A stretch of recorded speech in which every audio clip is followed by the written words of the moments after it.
대출 규제 노, 소액 투자 가능, 열채가 있어도 종부세가 0원, 매월 현금 흐름의 시세 차이까지 얻을 수 있다면 좋은 투자처라고 생각하시나요? 안녕하세요. 부자엄마 생존기입니다. 요즘 강력한 대출 규제, 세금 폭탄 정책 등등 여러 이슈들로 인해서 현재 주택시장은 투자를 하고 싶어도 사실상 쉽지가 않습니다. 1주택 이상자는 대출이 아예 안 되고 있고 기존 1주택자일지라도 상급지인 9억 아파트 정도로 갈아타고자 할 때 드는 비용을 보았더니 취득세만 해도 2,970만 원, 복비가 900만 원 정도 듭니다. 취득하는 데에만 총 4천만 원 정도가 들고 게다가 이사비와 종부세 등을 합친다면 한 번 이동으로 인해 지출하는 비용이 그냥 앉아서 최소 4천만 원 이상 부담해야 하는 현실에 맞닥뜨리곤 합니다. 그래서 많은 투자자들이 주택을 벗어나 좋은 투자처를 찾고 이미 움직이고 있습니다. 그래서 오늘은 그 이야기를 한번 드려보려고 합니다. 지식산업센터 많이 들어보셨지요? 강력한 부동산 규제 정책 속에서도 지식산업센터는 오히려 국가에서 여러 세금 혜택과 대출 혜택 등을 주면서 장려를 해주고 있습니다. 그래서 이미 발빠른 투자자들은 지식산업센터로 이동을 하였고 이미 많은 수익을 보았던 것도 사실입니다. 지사는 지금도 역시 좋은 투자처로 관심을 받고 있는 것이 맞습니다만 지금 하는 것이 좀 늦은 것은 아닌지 상가처럼 공실이 나서 위험한 투자처는 아닐지 조심스러운 것도 사실입니다. 그럼에도 불구하고 왜 사람들이 여전히 지식산업센터에 관심을 갖고 투자금이 유입되고 있는지 그 이유에 대해서 분명 알아둘 필요는 있습니다. 다수의 발빠르고 똑똑한 투자자들이 움직이고 있는 데에는 분명 그 이유가 있기 때문인데요. 여러분께서 어떻게 활용하면 좋을지에 대한 부분도 뒷부분에 자세히 말씀드리도록 하겠습니다. 끝까지 잘 들어보시고 진짜 부동산 공부를 하실 수 있는 좋은 기회로 삼으셨으면 좋겠습니다. 먼저 지식산업센터란 예전에 아파트형 공장에서 오피스가 추가된 개념으로 아파트처럼 여러 공장들이 사무실들이 모여있다라는 의미에서 아파트형 공장이라고 불리웠는데요. 시대가 변함에 따라 이름도 변경하고 다양한 업종의 기업들이 함께 입주를 해서 사용하는 형태의 건축물을 이야기합니다. 요새는 드라이브인 시스템이라고 해서 지하부터 호실 문 앞까지 도어-투-도어 시스템으로 화물 승하차가 가능한 구조로 설계를 해서 입주자가 선호할 수 있도록 나날이 발전해 나가고 있습니다. 왜 지식산업센터에 많은 투자자들이 몰리고 있는지 그 이유를 꼽자면 세 가지의 강력한 장점을 들 수 있는데요. 지금부터 한번 알아보도록 하겠습니다. 지식산업센터의 강력한 장점 첫 번째, 대출이 기본 70%에서 90%까지 가능해서 소액 투자가 가능합니다. 아파트나 빌라 대출은 약 40% 정도 나오고 오피스텔 대출은 보통 60%인 점을 감안한다면 지사는 70에서 90% 정도가 가능하니 요즘처럼 돈이 풀리는 시대에 대출이란 레버리지를 최대 활용할 수 있는 상품이라는 점, 그러므로 소액으로도 투자가 가능하다라는 큰 장점이 있습니다. 지식산업센터의 강력한 장점 두 번째, 지사는 현금 흐름은 물론 시세 차이까지 모두 챙길 수 있는 투자 상품이 되었습니다. 보통 아파트는 차익형 부동산이고 상가나 오피스텔은 수익형 부동산으로 알고 있습니다. 수익형 부동산은 매월 월세를 받아서 좋기는 하지만 시세 차익을 얻기는 사실상 쉽지가 않다는 단점이 있었는데요. 그런 반면 지식산업센터는 아주 깜짝 놀랄 만한 성과를 보여주었습니다.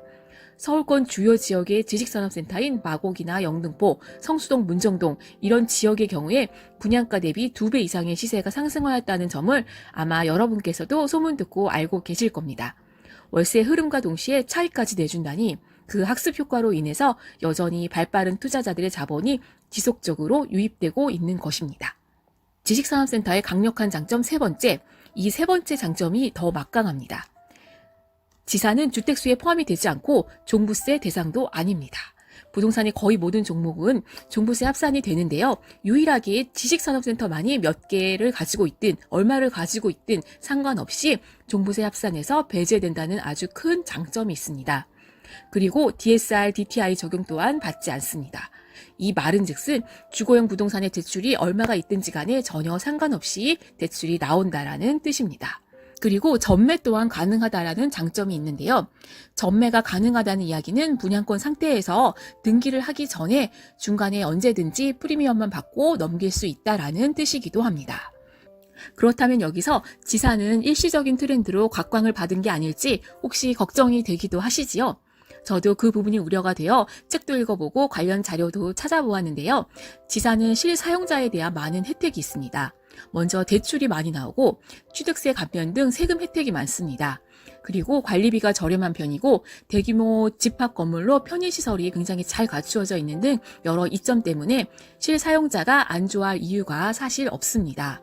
그래서 일반 사무용 오피스나 빌딩에서 점차 지식산업센터로 옮겨가는 추세에 있다고 합니다.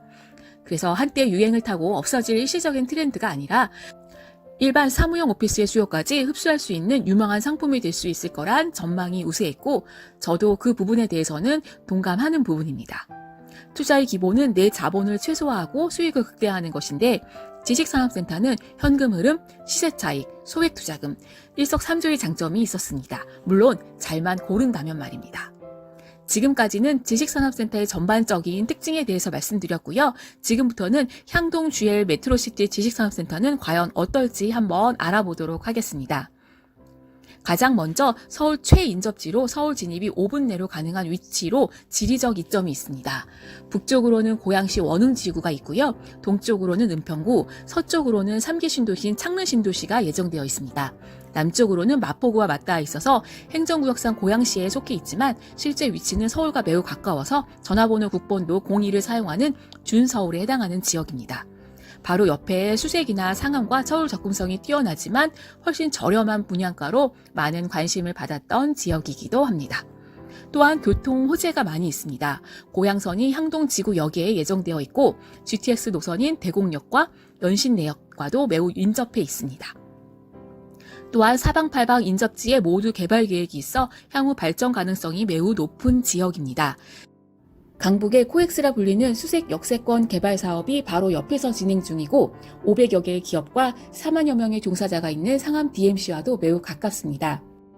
또한 상주 인원 16만 명, 대기업의 지속적인 입주로 아파트값이 폭등했던 우리가 잘 알고 있는 마곡지구가 바로 옆에 있고 또한 판교 신도시의 2배인 창릉 신도시까지 짱짱한 개발 호재가 주변에 있어서 기업 수요와 배우 수요 모두 풍부한 곳입니다.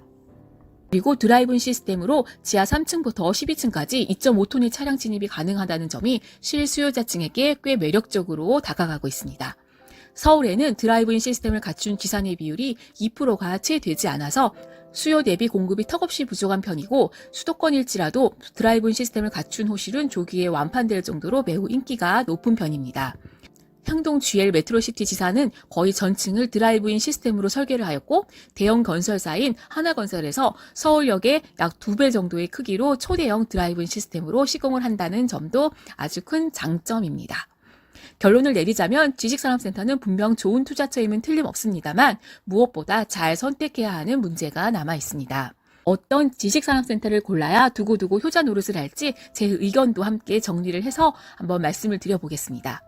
첫 번째, 기업 수요가 많은 지역이어야 하고 두 번째, 역세권, 교통수단이 편해야 합니다. 세 번째, 주위 공급 예정 물량을 파악해 보아야 합니다. 과공급 지역은 피해야 한다는 점입니다. 네 번째, 그 지역에서 최고의 좋은 입지의 대형 지식산업센터가 더 좋다. 그리고 다섯 번째, 앞으로 개발 호재가 풍부한 곳이 좋다. 여섯 번째, 추후 아파트 가격이 오르는 지역이면 지식산업센터도 함께 오를 가능성이 높다. 위 6가지 사항을 참고해 보시면 더 좋을 것 같고 지산을 고르는 관점은 우리가 아파트를 고를 때와 크게 다르지 않다라고 생각하시면서 조사를 해보시면 좋을 것 같습니다. 여러 설명을 드렸지만 잘 모르시겠다고요? 이럴 때 제가 하는 방법을 말씀드려 보겠습니다. 먼저 주말에 드라이브 삼아 방문을 해보셔도 좋고요. 일단 전화를 해봅니다. 전화를 해서 궁금한 것들을 이것저것 물어봅니다. 2곳, 3곳, 4곳 이렇게 물어보시다 보면 공통적으로 이야기하는 부분이 있고 어느 정도 감이 오실 겁니다. 꼭 사야 해서 전화를 하는 것이 아니라 그냥 한번 가볍게 알아보는 것입니다. 그렇게 하나씩 알아가면서 누적해 가는 것입니다. 이것이 책으로 하는 공부보다도 그리고 돈을 내고 배우는 유료 강의보다도 더 중요하고 성과를 빠르게 낼 수 있는 살아있는 진짜 부동산 공부이고 좋은 경험이 되어줄 거라고 생각합니다. 그리고 꼭 하셔야 할 것이 있습니다. 선택을 하셨든 안 하셨든 내가 직접 부동산에서 듣고 가보고 판단을 해보고 나중에 그 결과가 어떻게 되었는지 꼭 지켜보시는 것입니다. 이런 경험이 하나 둘씩 누적된다면 좋은 투자처를 그 누구보다 빠르고 정확하게 찾아내실 수 있으실 거라고 확신합니다. 광고 협찬 영상으로 물건을 추천하는 영상이 아님을 다시 한번 말씀을 드리고요. 이번 기회를 통해서 지산에 대해서 하나씩 알아가시면서 진짜 부동산 공부를 하시는 시간이 되시길 바랍니다. 오늘도 긴 영상 끝까지 들어주셔서 감사합니다. 다음에 더 좋은 영상 준비해서 또 찾아뵙겠습니다. 감사합니다.